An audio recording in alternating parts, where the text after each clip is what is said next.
भारत ने खेल को भी सियासी रंग दे दिया। पाकिस्तानी खिलाड़ियों पर तीन इल्जाम आयद कर दिए।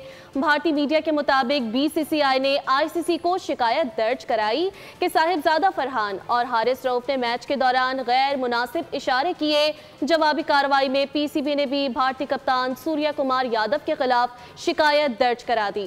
भारत ने खेल को भी सियासी रंग दे दिया। पाकिस्तानी खिलाड़ियों पर संगीन इल्जाम आयद कर दिए। भारतीय मीडिया के मुताबिक बीसीसीआई ने आईसीसी को शिकायत दर्ज कराई है कि साहिबजादा फरहान और हारिस रऊफ ने मैच के दौरान गैर मुनासिब इशारे किए।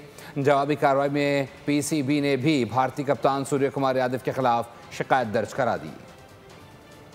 भारत ने क्रिकेट के मैदान को सियासी अखाड़ा बना दिया। साहिबजादा फरहान और हारिस रऊफ पर संगीन इल्जामात लगा दिए। भारतीय मीडिया के मुताबिक बीसीसीआई ने आईसीसी में शिकायत दर्ज कराई कि साहिबजादा फरहान ने 50 स्कोर करने के बाद बैट को बंदूक बनाकर इशारा किया, जबकि हारिस रऊफ ने तमाशाइयों की हुटिंग पर तैयारे गिराने का इशारा किया। जवाबी कार्रवाई में पीसीबी ने भारतीय कप्तान सूर्या कुमार यादव के खिलाफ शिकायत दर्ज करा दी। मौक़िफ़ अपनाया कि सूर्या कुमार ने प्रेजेंटेशन में जानबूझकर पहलगाम वाक़े और ऑपरेशन सिंदूर का हवाला दिया। उनके रिमार्क्स सियासी नौयत के थे जो कोड ऑफ कंडक्ट की खिलाफ वर्जी है।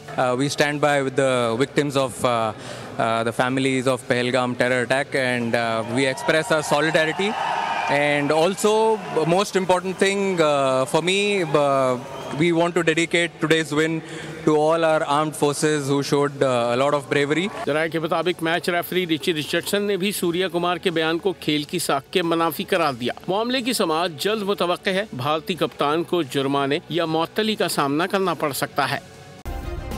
सब्सक्राइब करें और बेल दबाएं ताकि कोई खबर रह न जाए।